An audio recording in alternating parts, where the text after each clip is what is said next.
Muy bien, vamos a dar inicio a la tercera charla dentro del ciclo del Seminario de Análisis del Departamento de Matemáticas de la Universidad Autónoma Metropolitana, Unidad de Iztapalapa.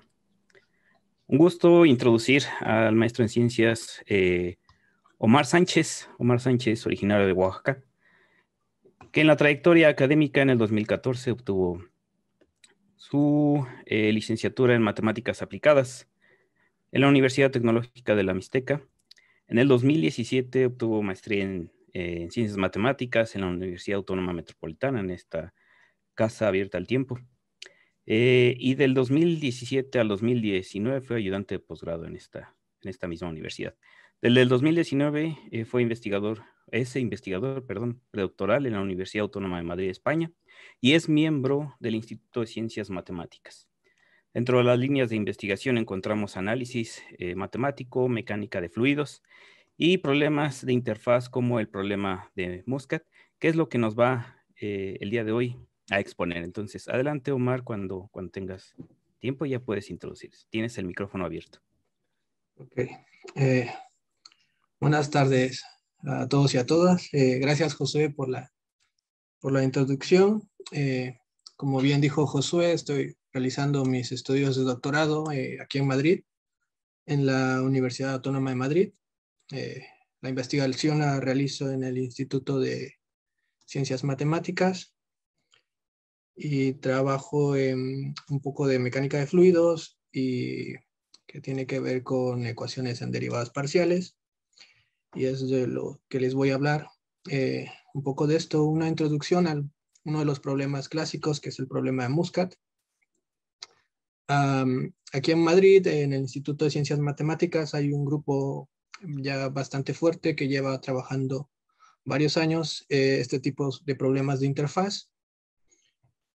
Y bueno, ahora pues, me he unido a ellos y les voy a platicar una introducción de lo que trata el problema de Muscat. Bueno, primero es, ¿quién es Muscat? Bueno, pues Muscat fue un ingeniero que estaba interesado en la industria petroquímica. Él tomó la ecuación de Darcy. La ecuación de Darcy es una ecuación que modela la dinámica de un fluido a través de un medio poroso. Hizo algunas mejoras para entender la dinámica de dos fluidos en un medio poroso. En este artículo, Two Fluid System in Porous Media, pueden encontrar información de este planteamiento. Y bueno, físicamente, ¿de qué trata el problema de Muscat?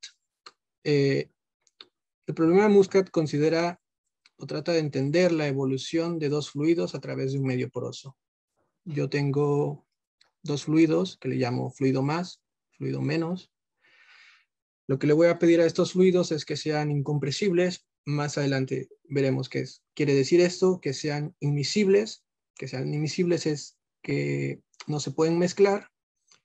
Y también vamos a suponer que tienen densidades distintas, densidades constantes y distintas, constantes positivas. Los fluidos viven en dos dimensiones y están separados por una interfaz que va a estar parametrizada por una curva Z. En dos dimensiones, esta curva va a tener entradas Z1 y Z2. Una cosa importante es que se va a ver afectada por una fuerza de gravedad que las empuja hacia abajo. Este tipo de problemas viene modelado por tres ecuaciones. Una es la ley de Darcy, que nos dice que la velocidad del fluido, tanto del fluido de arriba como del fluido de abajo, se ve afectada por un gradiente de presión menos la densidad. La condición de incompresibilidad, que lo que le estoy pidiendo es que el fluido o la velocidad tenga divergencia cero. Y la ecuación de conservación de masa, que lo que me dice es que la densidad se transporta mediante la velocidad. Es decir, tengo una ecuación de transporte para la densidad. Okay. Un comentario sobre la ley de Darcy es que viene dada de una ley empírica. Esto lo estableció Henry Darcy. Henry Darcy fue un ingeniero hidráulico francés. Él estaba interesado en la construcción de caminos y puentes en su pueblo natal, Dijon, y también estaba interesado en el abastecimiento de agua. Él, a encargo del gobierno, diseñó el cómo se abastecía el agua en el pueblo y estudió también la filtración del agua. Él construyó un aparato. En este aparato consistía en que tenía un segmento de medio poroso y lo que hacía era entrar de un lado una descarga de agua y medía, digamos, la presión saliente. Entonces él derivó que estaba relacionada de esta forma, es decir, la descarga Q estaba relacionada como la diferencia de presión múltiplo unas constantes que tenían que ver con la dimensión del aparato, es decir, la longitud, el área de la muestra. Y esta ley empírica, si uno la piensa en el caso continuo, pues aquí lo que obtenemos es que la diferencia de presión viene a ser el gradiente de la presión, y en el caso de Muscat, pues habría que ponerle la fuerza que es la fuerza de gravedad que contrarresta. Entonces, esta versión continua de una ley empírica ha sido ampliamente aceptado para modelar este tipo de problemas. Bueno, este tratado donde aparece por primera vez esta ley empírica se encuentra en este artículo, Les Fontaines publiqué de la vida de Dijon, por si están interesados. Ahora, lo que les decía al inicio, habría que explicar qué quiere decir la condición de incompresibilidad. Por un momento me voy a olvidar de si estoy en el fluido más o en el fluido menos.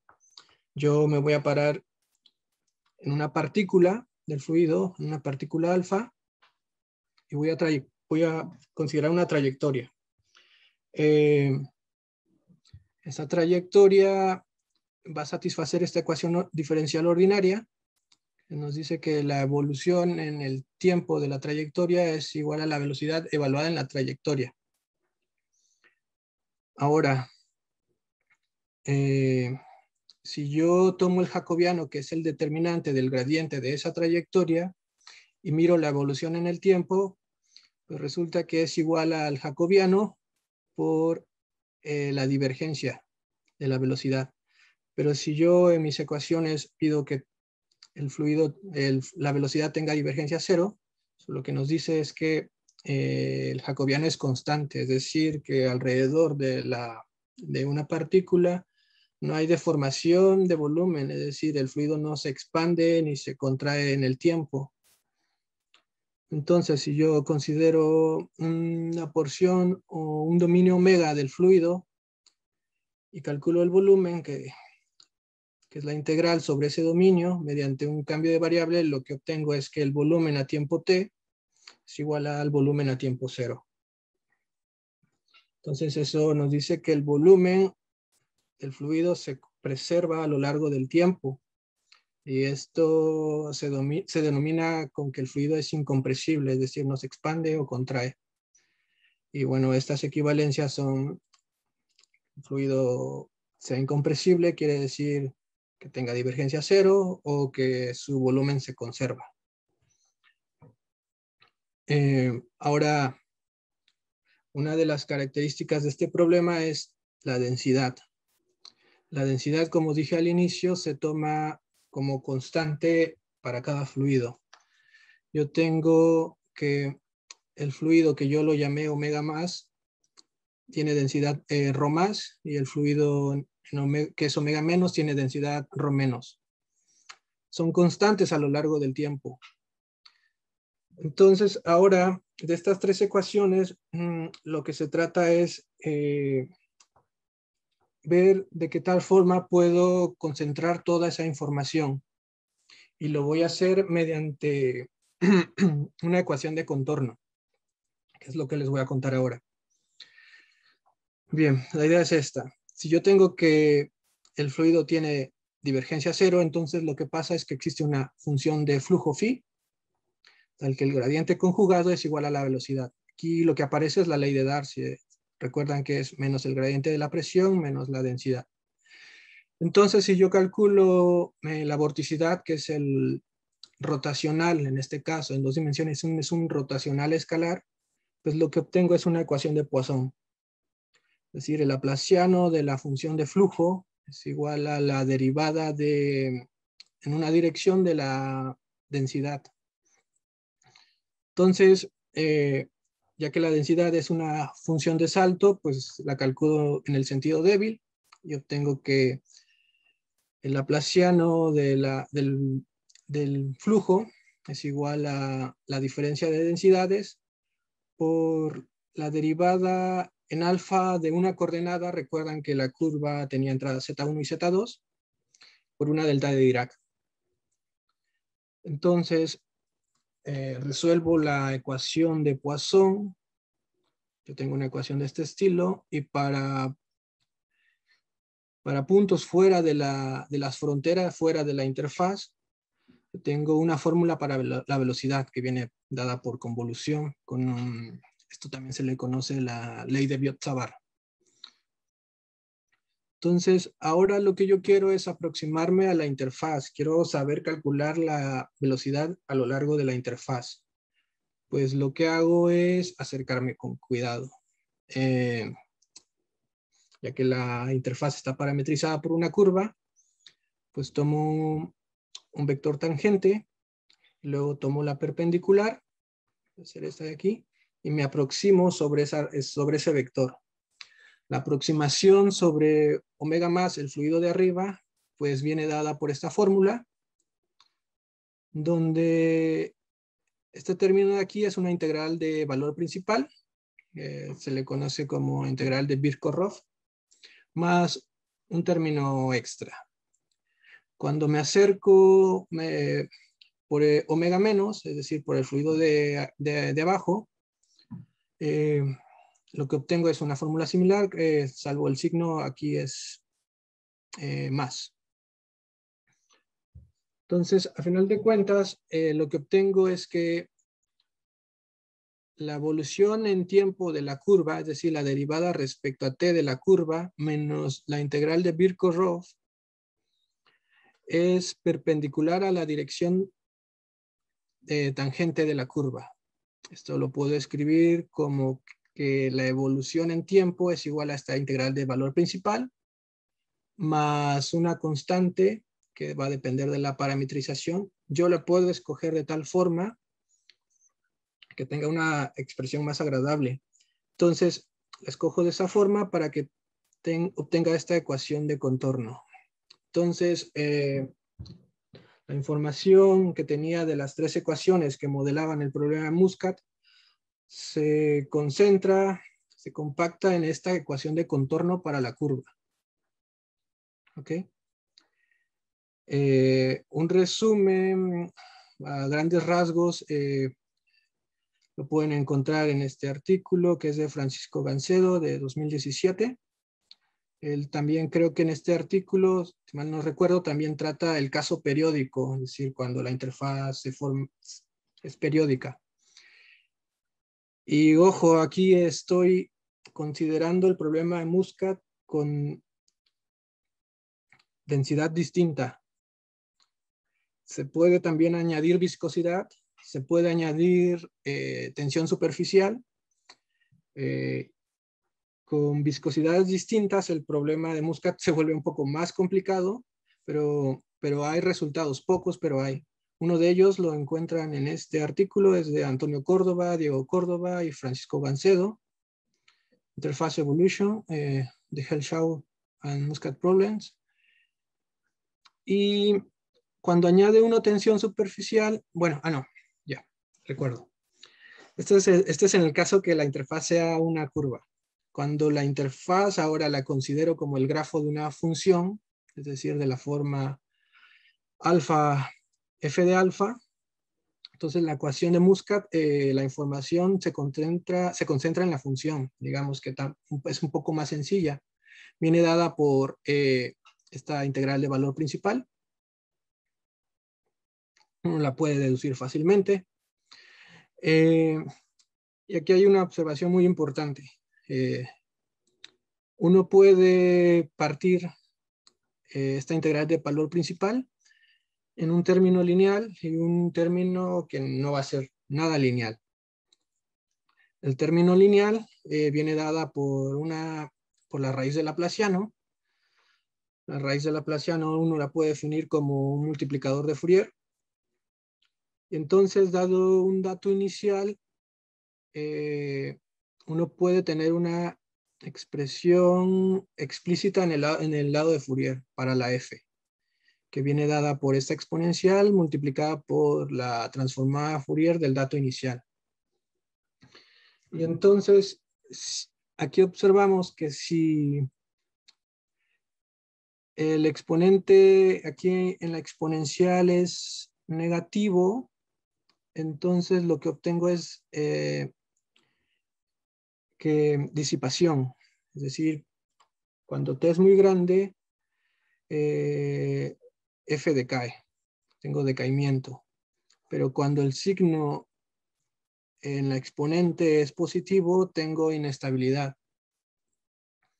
Entonces eso me divide el problema de Muscat en dos regímenes. En un régimen estable, que va a ser cuando el signo de aquí adentro sea positivo, que es cuando ρ menos es mayor que ρ más. Esto físicamente se traduce a que el fluido de abajo en mi modelo es más denso. Esto quiere decir que el fluido de abajo es más pesado. En este caso estoy en un régimen estable, y en el régimen inestable es el caso contrario, cuando el signo aquí es negativo, es decir que ρ más es mayor que ρ menos. Entonces eso me da que el fluido de arriba es más pesado. Entonces, a partir de aquí yo me voy a concentrar en el régimen estable. Esta caracterización de dividir el problema de Muscat se conoce también, bueno, esta inestabilidad también depende del signo de la función de Rayleigh-Taylor, que es lo que les acabo de contar, que depende del signo de la diferencia de densidades. Cuando uno añade tensión superficial al problema de Muscat, las inestabilidades se van. Lo que pasa es que cuando uno añade tensión superficial, lo que hay que considerar ahora es que a lo largo de la interfaz hay un salto de presión que se va a modelar como gamma veces la curvatura de Z. Entonces uno hace todos los pasos anteriores, uno calcula la vorticidad y uno va a tener el término que ya había calculado antes, es decir, la diferencia de densidades por la derivada de la segunda componente y la delta de Dirac, pero uno va a tener que añadir gamma que es el coeficiente constante, bueno, es el coeficiente de tensión superficial y la curvatura, es lo que quiero decir. Uno puede resolver, al igual que en el caso anterior, y obtener una ecuación de contorno que viene dado por esta integral de valor principal. Aquí es costumbre, pero aquí no he quitado las constantes. Gamma es el coeficiente de tensión superficial, G es la fuerza de gravedad. Pero es interesante que en el caso que tengo tensión superficial, ya no, las inestabilidades que les he contado antes desaparecen. Es decir, aquí ya no me interesa tanto el signo. Eso pasa porque las inestabilidades se van. Cuando uno añade tensión superficial, el problema de Muscat tiene un problema distinto, es lo que ocurre. Para entender un poco qué pasa cuando añade contención superficial, voy a estudiar soluciones estacionarias. En un primer paso es estudiar esto.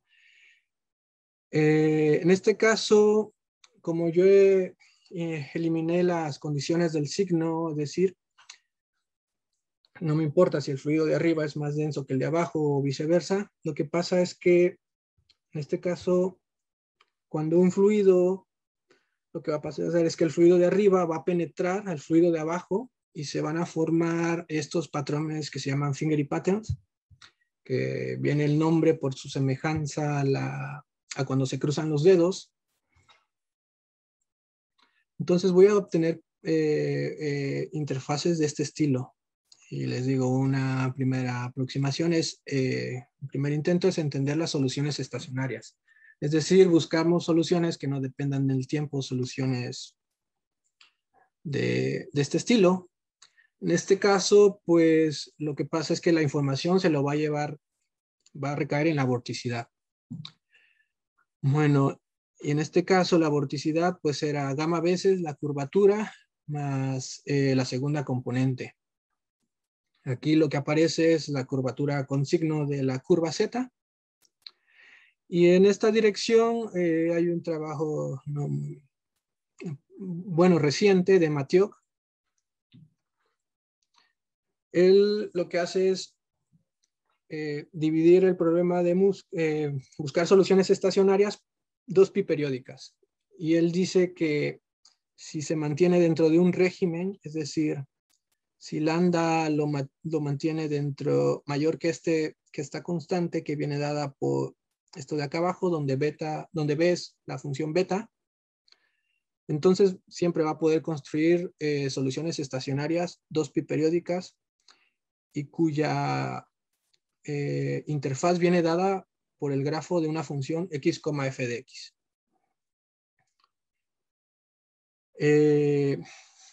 En un principio, uno podría pensar que puede ir más allá. Si uno va más allá del régimen de Mathieu, como lambda viene dada por el inverso del coeficiente de tensión superficial, lo que uno está haciendo es tomar tensiones superficiales más grandes. Bueno, nosotros lo que hemos hecho es considerar tensiones, es eso mismo, considerar tensiones superficiales más grandes. En este caso podemos, si consideramos tensiones superficiales más grandes, lo que pasa es que podemos tomar que la interfaz toma la forma del grafo de una función h de i, i. En este caso la ecuación se reduce a esta ecuación diferencial ordinaria con estas condiciones iniciales. Uno integra directamente esta ecuación, es una 1D, y se tiene este resultado. Es decir, si uno va más allá del régimen de Mathieu, uno puede construir soluciones estacionarias 2pi periódicas que son solución estacionarias para la ecuación de Muscat. Es un poco enredado esto, pero lo explicaré a continuación. Esta curva representa el caso límite de Mathieu. Digamos que las soluciones de Mathieu son 2pi periódicas de esta forma. Todas son de esta forma. Y el caso límite se alcanza cuando en la curva tiene pendiente inicial infinito. Entonces, a partir de aquí, si uno salta el régimen de Mathieu, pues ya no es el grafo de una función x, f de x. Entonces, lo que hemos hecho es construir soluciones de este estilo. Es decir, mediante reflexiones uno puede arreglárselas para que peguen de forma suave y tener soluciones de este estilo, que son 2pi periódicas. Pero va a haber un parámetro, lambda estrella arriba, que va a ser el límite. A partir de aquí ya no voy a poder construir soluciones 2pi periódicas. Lo que va a pasar es que voy a poder construir, existen soluciones, pero ya no son 2pi periódicas. Lo que pasa es que tengo un tipo de splash, es decir, mi curva va a chocar, ¿no? Entonces, eso es lo que hemos hecho. mostrar que hasta hay dos regímenes donde se pueden construir soluciones estacionarias. Entonces, bueno, esto pasa cuando tengo el problema de Muscat con tensión superficial y busco soluciones estacionarias. Ahora voy a volver al problema de Muscat sin tensión superficial y voy a explicar un poco de cómo obtener un resultado local. En esta dirección es también ya estudiado. Diego Córdoba y Francisco Gancedo tienen un resultado en 3 dimensiones. En este caso, en 3 dimensiones, la interfaz es una superficie. El resultado es que tienen existencia local en HK, donde HK es espacio de Sobolev, con K derivadas en L2. Y lo que dicen es que para K mayor o igual que 4,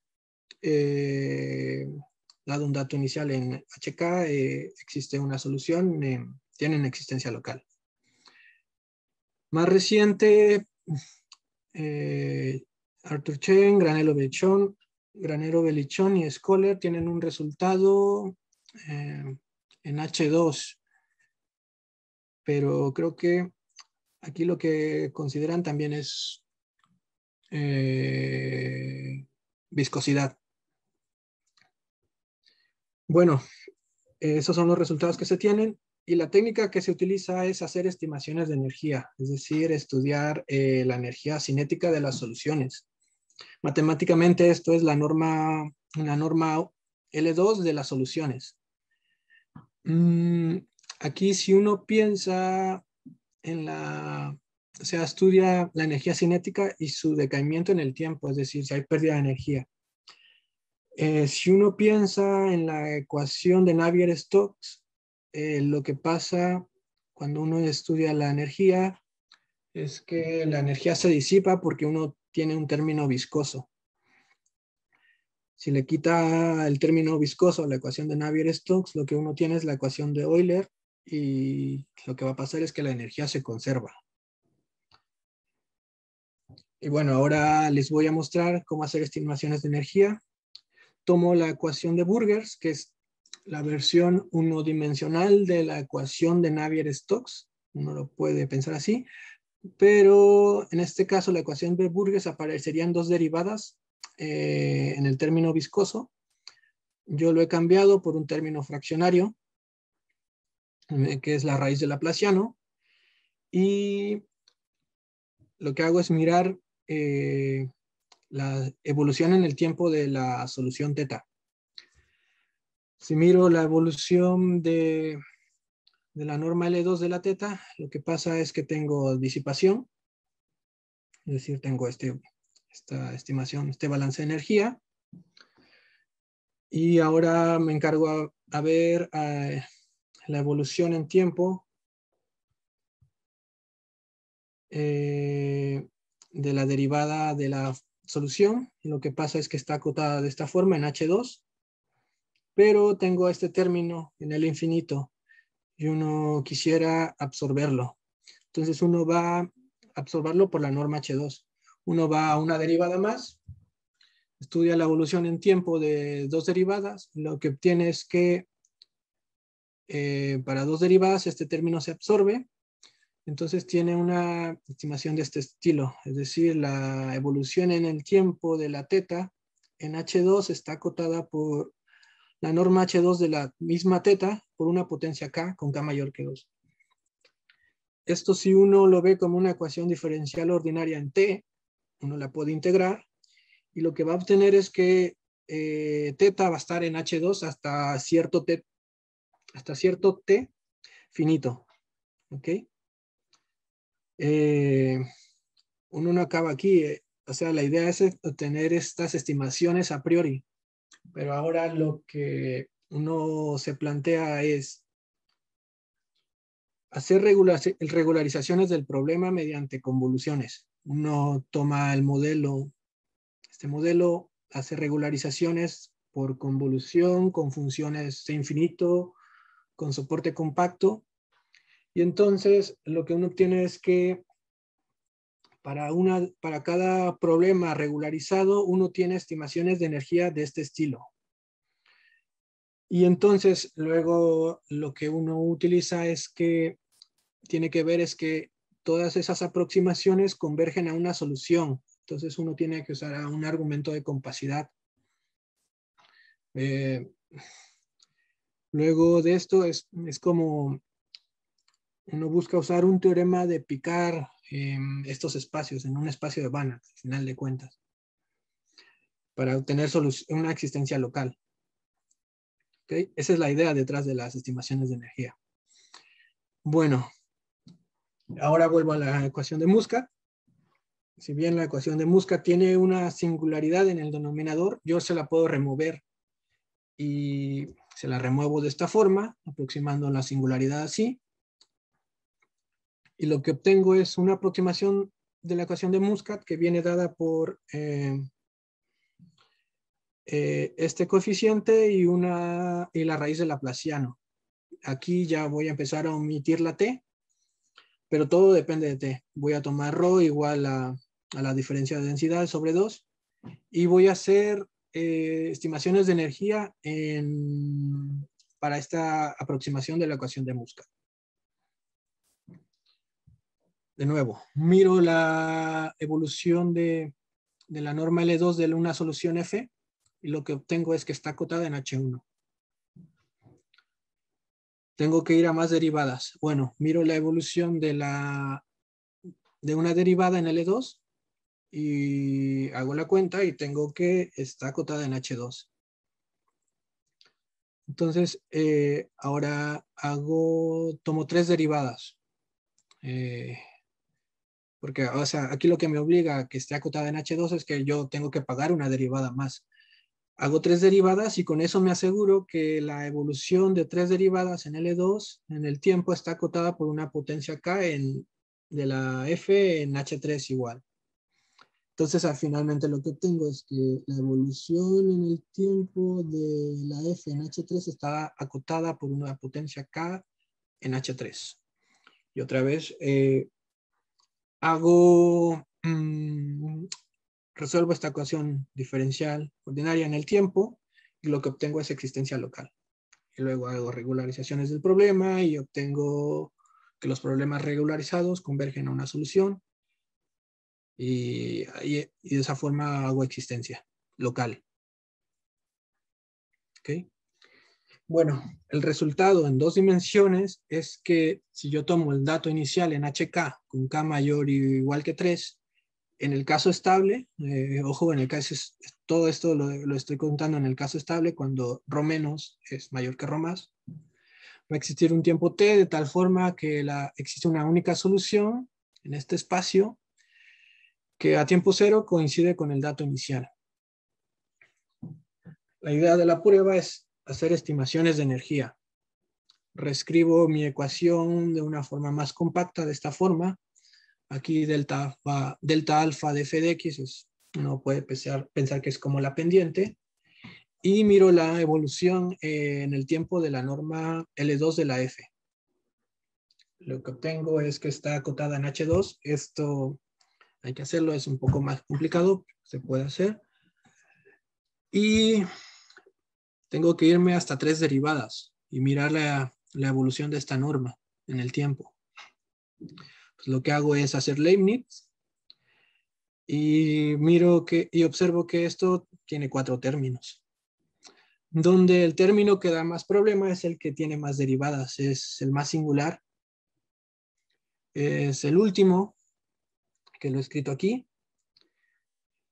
Y lo que hago es acotarlo mediante integración por partes, truncación. Y lo que obtengo es que este término va a estar acotado por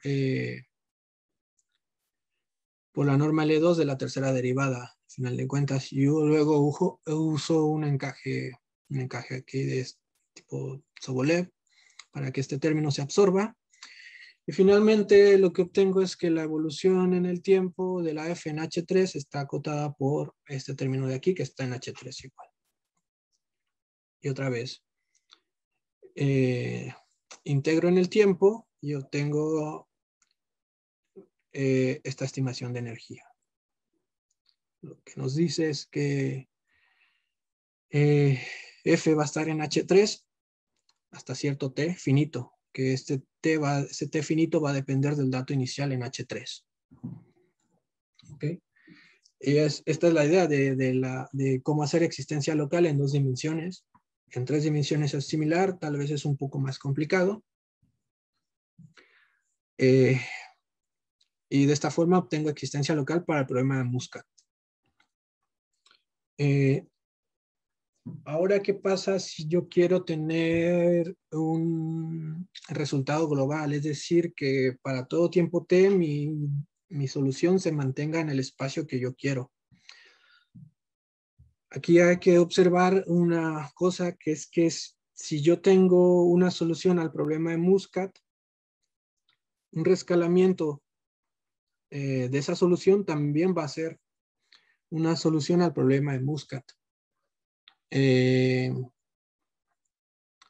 lo que yo quiero es tener un resultado global que sea en un espacio que sea no invariante bajo rescalamientos. Y lo que pasa en estos espacios HK es que son invariantes bajo rescalamientos. Y un resultado local, pues lo que pasa es que dada la naturaleza de la ecuación, pues no lo voy a poder tener. Entonces debo de buscarme un espacio que sea no invariante bajo rescalamientos. Resultados globales para la ecuación de Muscat. En el mismo artículo, Córdoba y Gancedo tienen un resultado en 2 dimensiones, que lo que ellos hacen es considerar una norma que es un álgebra de Wiener y obtienen un resultado global en ese espacio, con esa norma específica. Siegel, Cavendish y Howinson también tienen un resultado global en el caso inestable. Lo que usan ellos, si mal no recuerdo, es una técnica muy similar que es el teorema de Cauchy-Kovalevsky. Pero lo que les voy a contar para acabar es el resultado global en 2 dimensiones, o al menos la idea, que es considerar un álgebra de Wiener con esta norma, con la norma de Fourier. Y lo que yo busco es una estimación de tipo exponencial para asegurarme que mi dato no se sale del espacio en el que estoy manejando. El resultado es este. Si yo tomo mi dato inicial que satisfaga que su derivada está acotada de esta forma, que su segunda derivada está acotada de esta forma, entonces voy a obtener una solución a la ecuación de Muscat que coincide con el dato inicial en el caso estable. Y la solución va a satisfacer estas estimaciones de tipo exponencial. La idea es, al igual que Cavendish y Howinson, usar el teorema de Cauchy-Kovalevsky. Y se los cuento. Anteriormente les dije que uno podía partir la ecuación de Muscat en 2 partes. En una parte lineal, que viene dada por la raíz del laplaciano, y una parte no lineal.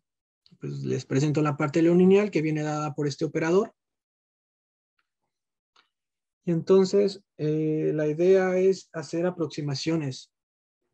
Uno hace aproximaciones, define esta ecuación iterativa y va estimando 1 a 1, digamos. La dificultad en esto es que de esta ecuación iterativa, de estas aproximaciones, uno la tiene que llevar al lado de Fourier. Entonces, en el lado de Fourier, uno tiene una ecuación igual iterativa, pero, digamos, íntegro diferencial. Y la gran dificultad es que en algún momento uno va a tener que calcular la transformada de Fourier de este operador. Y entonces aquí uno tiene que tener cuidado, no sé por qué sale así esto. Esto no tiene nada que ver, es un error tipográfico, creo. Tiene que ver el crecimiento de este término al calcular la transformada de Fourier. Y entonces, estudiando las aproximaciones, ya acabo, uno ve que las aproximaciones convergen en la norma a una función límite y que esa función límite va a satisfacer las estimaciones que yo requiero. Y además que es solución de la ecuación de Muscat. Y de esa forma obtengo un resultado global. Y bueno, eso es todo lo que les puedo contar. Un resultado local y global para la ecuación de Muscat en 2 dimensiones. Ya, muchas gracias, Omar, por esta plática. Entonces, tenemos tiempo para Sí, sí. espacio de preguntas, ¿no? Yo tengo una, pero voy a reservarla hasta último, ¿no? Entonces, vamos a darle espacio a los que nos acompañan aquí en la plataforma para los que quieran preguntar. Tienen el micrófono abierto, pueden preguntar con toda confianza, ¿eh?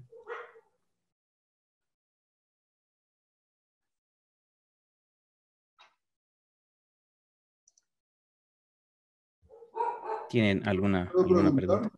Sí, adelante, adelante, Roberto. Oye, Omar, ¿podrías precisar un poco más esto de existencia local y existencia global? ¿Es local en el tiempo o es local en el dominio del espacio, espacial, la variable espacial? Sí, lo que va a pasar es que va a ser local en el tiempo. Mi dato inicial puede salirse para un t del espacio HK en este caso. Ujú. A eso me refiero. Ah, ya. Salirse en tiempo finito. Sí, sí, sí, es un tiempo finito. Local en el tiempo finito, es decir, va a existir hasta un tiempo t. A partir de ese tiempo t finito se va a salir del espacio. O sea, una especie de explosión. Sí, sí, sí.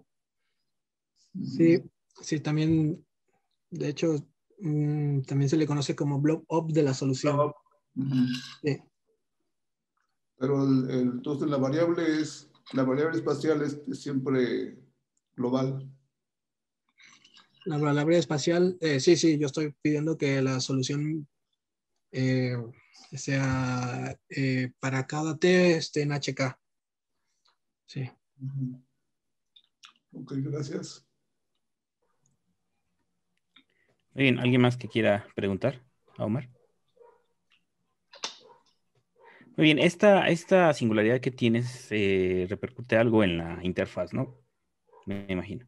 ¿Sabes qué pasa con la interfaz Con la interfaz. cuando tienes esa singularidad? Es alfa igual a cero, ¿no? Sí, en alfa igual a cero. Ujú. ¿Qué pasa con esa singularidad? Ajá, en la interfaz, ¿no? Bueno, ¿cómo en qué sentido? O sea, es una integral de valor principal. Sí, pero la interfaz entiendo que son los que van interactuando, ¿no? Con el medio que estás. Sí, Sí, entonces sí, ahí sí. tienes un salto, ¿no? Entonces ahí no sé qué pase. Sí, no entiendo la pregunta como... Sí, sí, Sí, lo que esa, pasa... la integral que tienes ahí, pues tiene un salto, ¿no? Pues, tiene una discontinuidad. Lo quieres Sí, es sí. remover esa singularidad, ¿no? Sí, esa Sí, sí, interfaz sí, es... la tengo la eh, puedo remover, pero al ajá, final lo que obtengo es una integral de valor principal. O sea, tengo la singularidad la tengo allí. ok. Y esa la puedes remover haciendo un rescalamiento, ¿no? Y dices que te puede cambiar el espacio, ¿no? Ahí tú quieres espacios en el cual sean invariantes bajo esos rescalamientos. Para mover esa singularidad, ¿no? Lo que pasa, lo que dije de rescalamientos era más bien en el sentido de tener un resultado global. Ya. Al final de cuentas, lo que yo quiero es que, dado un dato inicial de, en el espacio que yo tenga que no sea invariante bajo rescalamientos, si yo tengo un resultado global, lo que va a pasar es que bajo ese rescalamiento no va a importar de qué tamaño sea el dato inicial. ¿Mm? Yo lo puedo rescalar, no importa qué tan grande sea, por ejemplo, mmm, Aquí, o sea, yo pido que mi dato inicial satisfaga esta condición. Pero, digamos, ahora si yo quiero, tomo un dato con un dato inicial muy grande y puedo rescalar ese dato inicial, hacerlo más chico que epsilon. Entonces puedo hacer una existencia para ese dato y después regresarme. A eso me refería con el rescalamiento. Ya. Es como Ya, decir que... Ujú, ya pasas de un espacio, sacas el resultado y luego ya puedes regresar, dices, ¿no? ujú. Muy bien, muy bien. Y otra cosa, mencionaste alguna referencia ahí, no sé si, ese ya nada más es cuestión aparte, ¿no? Si me podrías mandar las referencias también, nada más para ponerlas en la página, ¿no? Ya sea en la página o en el canal de YouTube, se pueden poner ahí para los que quieran. Sí, sí, yo te las mando. Gracias. Entonces, ¿Puedo preguntar? Sí, sí. adelante, adelante, Roberto.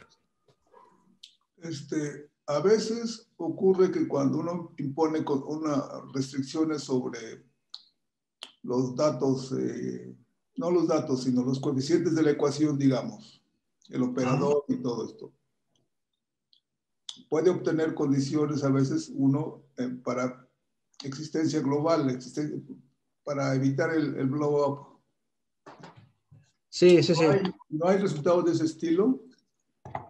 Eh, no, por ejemplo, sí, sí, o sea, sí entiendo lo que dice. Es para la ecuación de Muscat, no uno tiene que mirar un subespacio crítico. Vuelvo a lo mismo, a ver donde las normas sean no invariantes. Por ejemplo, si yo quiero un resultado global para la ecuación de Burgers, esta que tengo aquí, pues lo que voy a imponer va a ser, la ecuación de Burgers va a ser invariante bajo cierto rescalamiento también, pero dada la naturaleza de la ecuación de Burgers, pues esta se va a portar bien en espacios HK. Pero lo que voy a pagar es que tengo que imponer una condición inicial en el dato inicial, que sea mucho más pequeño que una constante que va a depender del término viscoso. Sí, sí tengo que imponer una condición extra para tener un resultado global. Pero en Muscat, pues tanto así que diga, no, pues si impongo una condición que sea más chico que esto en HK, no, no lo tengo. Muchas veces esto de imponer condiciones se les llama existencia global para dato pequeño, les dicen, porque ponen una condición sobre la norma de L infinito de la del dato inicial. Ya. Otra pregunta que se me ocurre es una curiosidad más bien. Me imagino que esto tiene repercusiones en aplicaciones. Sí. ¿Qué tan aceptables son desde el punto de vista de las aplicaciones el considerar datos pequeños, datos iniciales pequeños? O sea, eso no te limita el rango de aplicación. No, ¿Cuál es el no. significado de tener un dato inicial pequeño? Sí, vuelvo a rescalamiento. O sea, el tener esta propiedad de rescalamiento me impide considerar cualquier dato de cualquier talla. Digamos, si yo tengo un resultado, digamos, de este tipo global, Ya. que va a funcionar para que el dato inicial sea menor que uno, por ejemplo. Si tengo un dato inicial que es muy grande, pues bajo esta propiedad de rescalamiento yo lo puedo hacer más chico que uno, satisface ahora mi resultado que tengo de existencia global, lo aplico y me regreso. O sea, al final un resultado global implica que voy a tener existencia global para datos de cualquier tamaño, de cualquier talla. Sí, el escalamiento es lo que ayuda, ¿no? Sí, sí. Ok. Muy bien, ¿alguien más que tenga una pregunta? Muy bien, pues agradecemos nuevamente al maestro de ciencias Omar. Omar, gracias por tu charla y el esfuerzo también que estás haciendo por presentándola, ¿no? Porque pues allá ya van a dar la 1 de la mañana, tengo entendido, ¿no? Son Sí, ya 12:53 casi de la la una. mañana, ¿no? Sí, ya casi la 1, pero ese esfuerzo se aprecia bastante, ¿no? Te esforzaste por presentar esta charla. Pues muchas gracias, Omar. Gracias también a los que nos acompañan en la plataforma y también los que están viendo pues, la charla, ¿no? Cuando se suba al canal. Pues pueden encender su micrófono que quiera saludar a Omar. Adelante, con toda confianza, ¿no? Bueno. Y Buenas noches, terminamos. Omar. Hola, Shirley. Gracias, Omar. Gracias. Hola, Ricardo. No, Gracias. un placer, Jorge. Víctor. Ya vete a dormir, Omar. Sí, ya voy a descansar. Pues Bueno, bueno, nos vemos muchas gracias. dentro de 15 días Hasta luego. en la Cuídense. siguiente charla. Nos vemos en 15 días, sí.